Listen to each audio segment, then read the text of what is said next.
Hey guys, Salam Alaikum. Welcome back to the Rosalind Batul Show. And today we're talking about who is the real victim here. I want you to imagine you are having a really bad day. Like you woke up in a bad mood. Your children are just like, they just ticked you off for the last time. Your husband is just so irritating. And then you go to the shop to go and buy some bread. And you are just so angry. When you walk into that shop, everyone can just tell that you are in a rush. You are mad. You just dump all your stuff on the aisle, ready for the cashier to till it up. And you don't smile. You're just in that irritated mood. You have to go to work. You're late. And you hand over the cash and you just take it out of his hand, whatever your credit card, your debit card, and you throw everything into the trolley and you walk off. Who was the real victim in that situation? The cashier, right? Not you. Because in that moment, the cashier was doing his job. His job, her job is to serve and to do it with a smile, whether she's happy or not. But what's your job? What is your job in this world as a human being? And this is what we get into when we feel like we're a victim. When we go into victim consciousness, we do not realize that we are oppressing each other when we are in a bad mood, when we haven't dealt with our traumas, when we haven't dealt with our past, we will unconsciously project that trauma onto other people. Could be the same for your kids, your husband, your neighbor, the person walking down the street, the person who cuts you off in traffic. Notice how you react to unfavorable circumstances. Do you overreact? Do you blow your gasket? Do you lose your mind when things don't go your way? And then think about the people who are around you, who witness you losing your mind, who witness you in a state of complete breakdown, losing control, ish hitting the fan. Just think about it. And this isn't to guilt you. This is just to get you out of thinking about yourself. Because we are all walking around like wounded little children, expecting someone else to fix it for us. We are all walking around with this victim shadow above us, telling ourselves that if I had it a different way, if my life was different, if my childhood was better, I would, I could, I should, I would have, I could have, I should have. We are walking around unintentionally, unconsciously, projecting our pain onto people who didn't hurt us. We are bleeding onto people who didn't cut us. And this is why I do the work I do. Because as Muslims, we all know about the Sunnah, the lifestyle of the Prophet ﷺ. But what most of us are forgetting, the number one Sunnah of the Prophet ﷺ was to always treat better, or always to treat people better than how he felt. That even if he was feeling sad, depressed, angry, he never ever projected that pain onto other people. He always showed up as the higher version of himself, as the healed version of himself, as the excelled, greatest version of himself, the best version of himself. He didn't go around hanging his head, expecting someone to save him. So I want you to think about this. Who am I unconsciously projecting my traumas onto? And you will find there are so many people you're doing it to. Like people who don't even exist. People who don't even exist right now, they probably died. Like maybe your parents, maybe your grandparents, maybe your aunt, maybe your ex, maybe someone that is in the past. They are living in your mind still. And you are using them as a barometer to determine how you react to the world around you. You are unconsciously continuing to live your past. Because when we're in victim consciousness, we either go into the rescuer state, where we're always trying to save people, or we go into the oppressive state, where we're always hurting people. And when you're a victim, you can fall into either state. I know so many people say like, oh, I'm an empath. I don't want to hurt no one. But you don't realize when you're hurting someone because you are so in your own head. You become like that little child. And little children are narcissistic because they make everything mean about them. So when you're in that state of feeling sad and lonely and depressed and abandoned and rejected and angry and frustrated, you don't know how you're showing up in the world because you're making everything mean about you. Like the way that person looks at you, you're making it mean about you. The way the cashier hands you the money, if you're feeling a bad way, you're going to think the cashier is also feeling a bad way. When you're tired and you're looking at your husband and you're thinking he's tired too, when really he's not, and like his body language or his tone was a bit off, but it wasn't a bit off, it's just the way that you were thinking about it. It's the way you were experiencing him through your thoughts.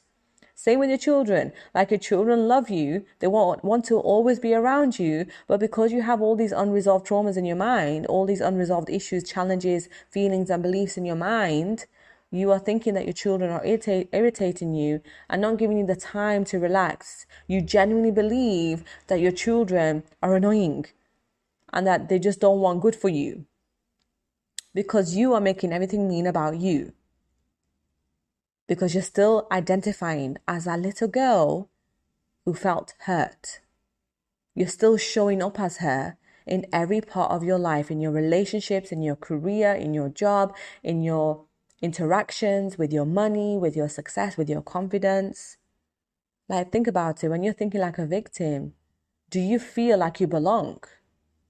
Do you walk into rooms feeling like you belong there and you can take up space? Or do you quietly try to mesh in and camouflage yourself and sit in the corner and think, I'm going to wait for someone to come to me and give me some attention? That's how you know you're acting like that little girl who never got picked or felt lonely or felt like she didn't belong. And this is why I always say that it is so important to heal permanently because you can get triggered. Like, yes, of course, we're human beings. We can wake up tired, frustrated, but it's how you become so aware of your emotions and how you choose to show up that shows you that you've healed permanently. So let me give you an example. The first story I gave you. You wake up tired and frustrated. Instead of asking yourself, why am I tired? Why am I frustrated? You just carry on your whole day, 100 miles an hour, just rushing, getting through the day, checking off your to-do list, doing things because you just want to get rid of the feeling of frustration. Instead of waking up feeling frustrated and saying to yourself, I'm feeling so angry right now. Putting your hand on your heart and saying, oh my gosh, I'm feeling so angry right now. I am feeling so frustrated. I feel so triggered. Oh, my baby is triggering me. I know she's just a baby, but she is triggering me right now. What do I need? What do I need right now? Oh, I just need some time. I need 5 seconds. I need 10 seconds. I just need to tell myself it's going to be okay. I've got your back. That is the healed version of yourself. The healed version of yourself will still feel triggered. The healed version of yourself will still get annoyed. The healed version of yourself will still go through bouts of frustration, anger, depression, sadness, anxiety, abandonment, self-rejection, criticism, judgment. But it's how you choose to show up after you identify the feeling. And a lot of us are in autopilot mode where we are using our feelings to direct our behavior. And if you're feeling frustrated, you're more likely to direct your behavior towards frustration. You're more likely to get frustrated by the long queue at the bank. You're more likely to get frustrated at traffic. You're more likely to get really angry if someone cuts you off. You're more likely to get frustrated at the dentist when they, overbooked your appointment or they didn't book your appointment in on time. You're going to get frustrated because you're feeling frustrated. You experience the world through you. So if you feel like a victim, you're going to think like a victim and behave like a victim and act like a victim. And I want you to understand this. You could be so successful in your life, but you may still be displaying victim behavior. And I see this a lot with successful women. And the main place that I see it in is relationships, when trying to find the great guy, when trying to find a high value man. You feel like a victim. You feel like a victim to your past. You feel like a victim to your divorce. You feel like if I didn't get with my husband, my ex-husband, and I didn't have his children, then I would have got a better chance of getting married to a great guy. And you're in that victim state, hoping that someone's going to come and rescue you, that a man is going to come and rescue you because you feel like a victim. And this is why when I speak to millionaire women, successful, highly successful women, high achieving women, women who got their ish together but can't find the right man, the reason why is because they're thinking like a victim. They are believing in their minds, they're feeling in their minds that my ex did me so wrong. So now I have to be really careful and I have to be so cautious about the man that I invite into my life. I have to be so like a perfectionist. He has to have every single box ticked. And if he doesn't, then I don't want him. And a lot of the women that I speak to and I coach, they are discarding men who are a great fit for their lifestyle. They are a great fit. So I had one client who, she's a rich woman, successful, has a really successful business, but the guy that the men that she kept rejecting were men who were making less money than her. And she felt in her heart that this guy's not for me. I want a man who has more money than me, can take me out on special dates. But realistically, in her mind, what she was doing is she was portraying herself as a victim. That my ex didn't do this for me. My ex didn't give me any money. So any man who hasn't got more money than me, he's not worth it. But when you actually look at the statistics, rich men is like 1% or 0.1% of the population. And rich men want more than one woman, okay? And my client, and so many women that I work with, they're like, I don't want to be in polygyny. I don't want to share my man. But it's just like, the man has options. Like, he's going to want to exercise his options. So are you willing to be with a man who wants to exercise his options? And I'm not saying that every man wants to do that, but from what I've known, from what I've researched, from what I look into, from the coaching that I do, most of the guys that are extremely rich want to exercise their options when it comes to dating. They want to have more than one woman. And I find some clients are fine with this, but then there's other expectations that come with it. There's other things that come with it. It's never plain sailing and just like, okay, that's cool. As long as he can provide for me, it's fine. And the reason why you are thinking like this is because in your mind, you feel like a victim. So then what happens is when you feel like a victim and you don't get what you want, you feel like you're being oppressed. And then what you do is you oppress someone else. Or when you feel like a victim, you feel like everyone has to save you. And when they can't save you, you go on and oppress someone. It's called the Karpman triangle. If you Google the Karpman triangle, Karpman triangle, you will find that the victim's at the top and they always act like either one, rescuer or the oppressor. Now, the way for you to get out of this triangle is to heal permanently. When you heal permanently, the wounds of your childhood, and they come from your mom, your dad, and your siblings or your peers. When you heal those wounds permanently, you elevate your identity and you become the woman who's no longer acting like that little wounded girl, that little girl who felt abandoned, rejected, and abused or neglected. You start acting like a woman. You start identifying and behaving like the woman who has it all and then work backwards. So like for me personally, I'll give you my example. When I wanted to get married, when I was looking for a man, I was attracting guys who were really rich and successful, but they just did not have the emotional intelligence. Like I crave emotional intelligence. I'm like a sapiosexual. Like I get turned on by really intellectual conversations. Like I can't have a conversation with a guy when he's talking to me about Air Jordans and all that stuff. It's just like, ew. So I was attracting guys who just was not up to my level. What I felt like was not up to my level. It wasn't about financially. I'm not bothered about money. It's about emotional intelligence, because I believe when you have emotional intelligence, you are the richest person in the world. Like the Prophet sallallahu alaihi wasallam had emotional intelligence. That's what made him the richest man in the world, the best of mankind. So I decided to behave like Rosaline, who is married to an amazing guy who is so handsome, so fine, so masculine, so emotionally intelligent. We have conversations, we banter, we have conversations. And I would imagine and visualize in my mind, my husband. I didn't see him. I didn't see what he looked like. I just imagined the feeling, and the feeling he gave me was safety. Like, he just made me feel so safe. In my mind, I was like, oh my God, I'm married to him. He makes me feel so safe. I feel so happy.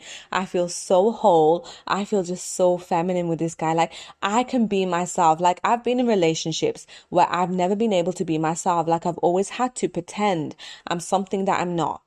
And it's like I have to pretend I'm a really good wife, and I have to always exert myself and overprove myself and overgive and be like that doormat and be taken advantage of. And that's what happened in my relationships. So I was like, no, I'm not going to be that way anymore. I'm going to be Rosalind Batul, who's married to an amazing guy who is rich, has success, has everything out, and he's a family man. Like, he wants to raise his kids. He doesn't want to be out there hustling. He doesn't want to be making so much money that he forgets the whole point of life. Like, he has a balance. Like, I want a man who has balance. So I just imagine in my mind, just my husband, me and him bantering, like we're walking on the beach, watching the sunrise, watching the sunset, having picnics on the beach, and he's telling me I'm the most amazing woman in the world, and I'm leaning on his shoulder. I'm like, babe, I feel so safe with you.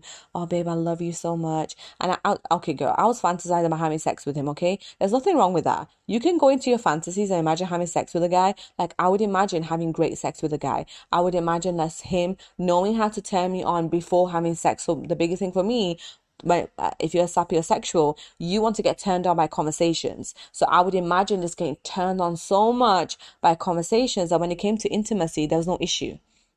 Like, it didn't feel like a chore. It didn't feel like, he had to, like, I had to, like, just pretend or fake it. It just felt so natural, like we are so connected. And I would visualize this every night before I went to bed.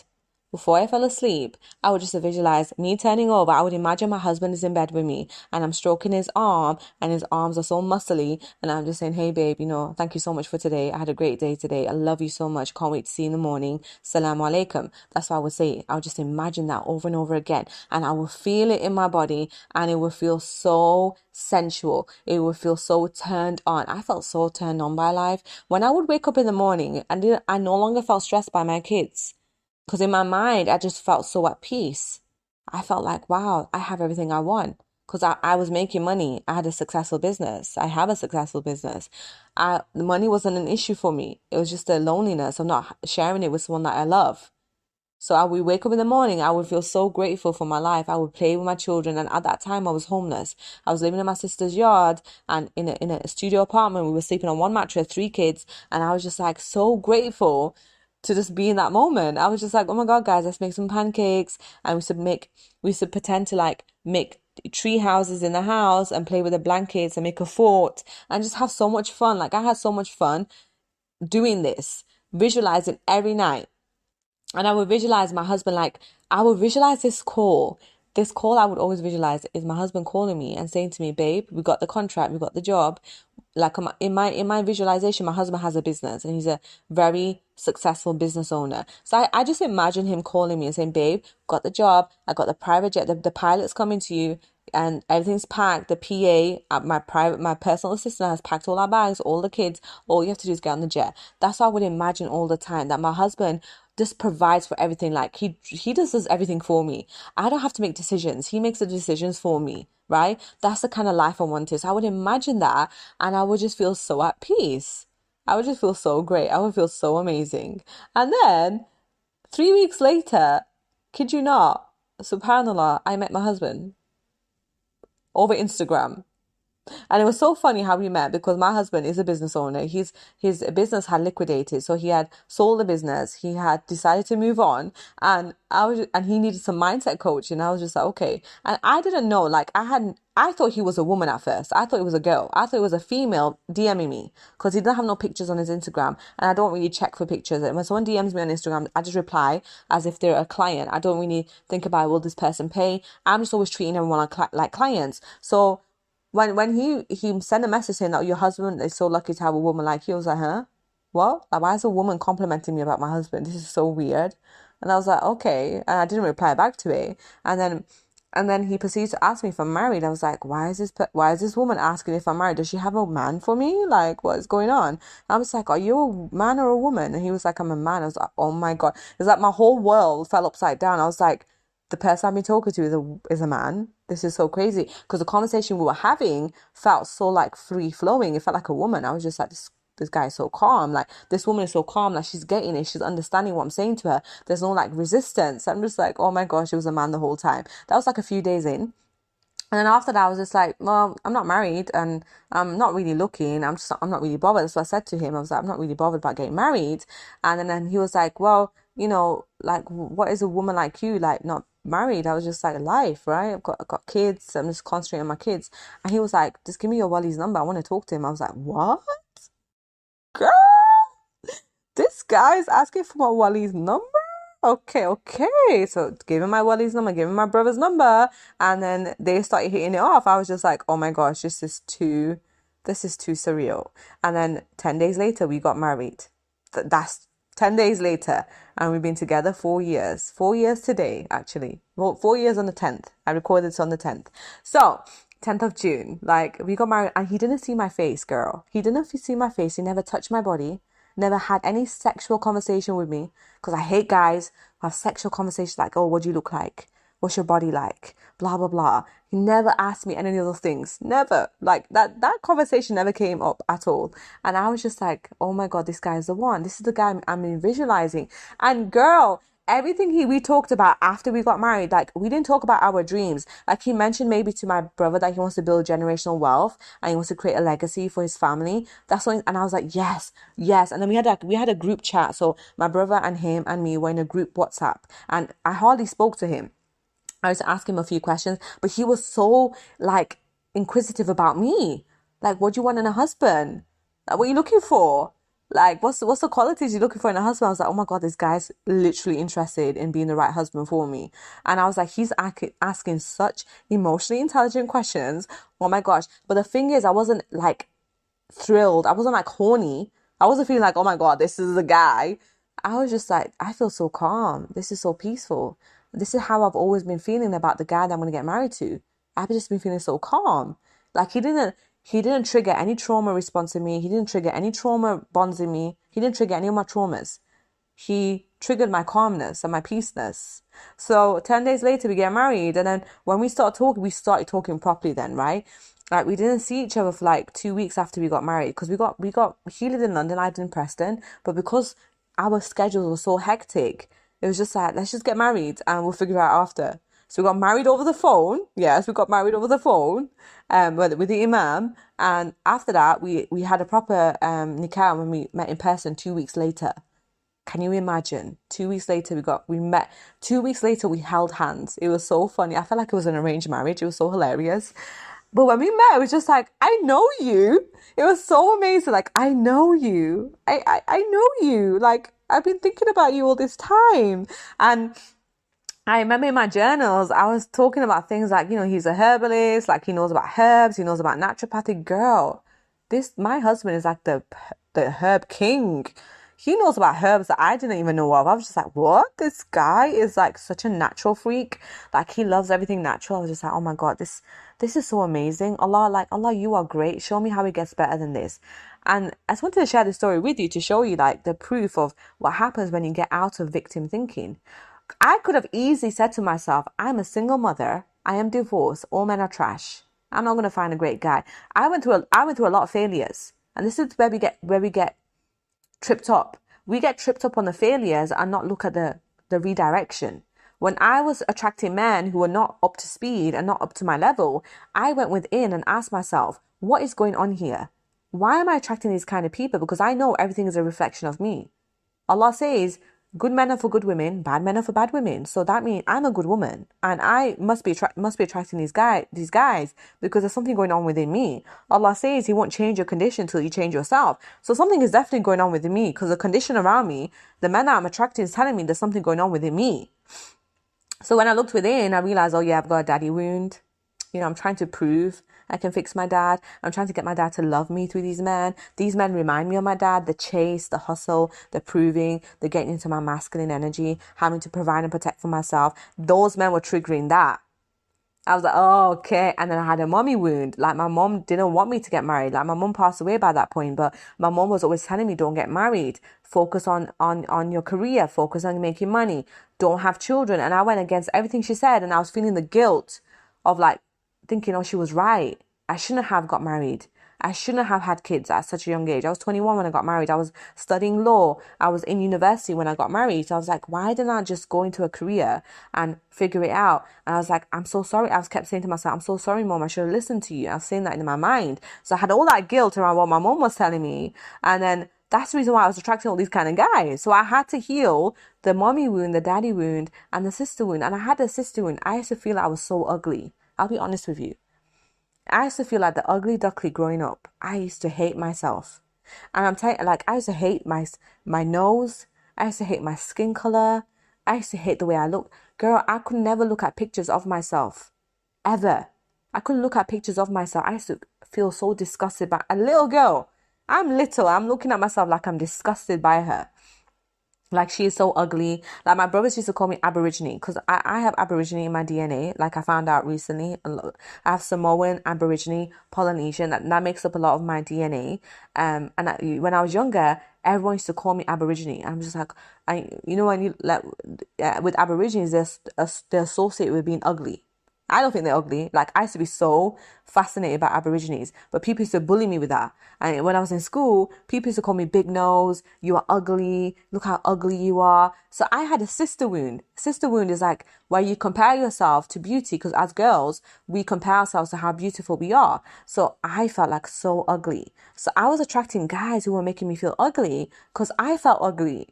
So when I was started working on when I healed the mommy wound, the daddy wound, the sister wound, and I focus my attention on the guy that I want, and I focus on the feeling that he makes me feel so beautiful.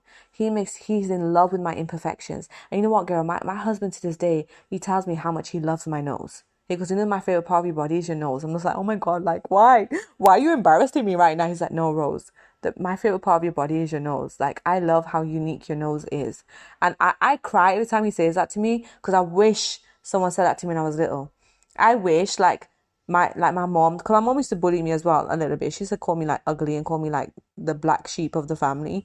And my brothers used to bully me relentlessly. So I just wish my siblings like showed me how beautiful I was, but I never got that. So when my husband said to me that his favorite part of my body is my nose, I was like, oh my God, and he didn't know I had an insecurity around my nose. I never told him. I never ever told him about my insecurity around my nose. He never knew that I got bullied about it until like recently when I talk about it on podcasts and when I talk about it online. But he was like, and before he ever found this out, he was just like, babe, I love your nose. I'm just like, oh my God, this guy. Because my nose looks so ethnic. Like, I have a Polynesian nose, but on the side, it's like Iraqi.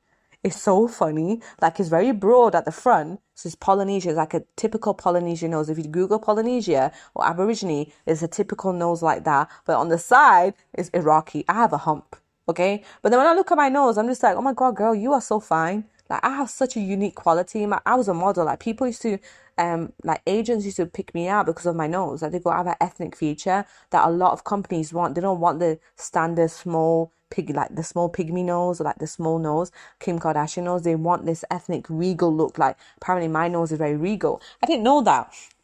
I didn't believe it until my husband told me. He was like, your nose is beautiful. I was like, oh my God.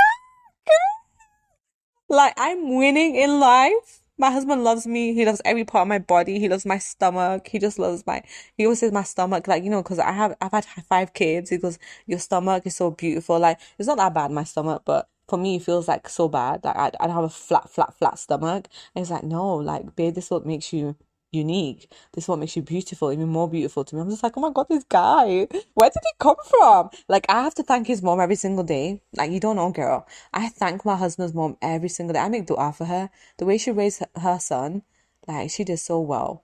So yeah, this is my story in how getting out of victim thinking can change your life. And if you want to heal permanently, girl, sign up for Sacred Feminine Pleasure. I'm telling you, you're going to heal your mommy wound, your daddy wound, your sister wound, so that you can attract everything abundance in your life: love, money, health, success, confidence, all the good things you think about in life.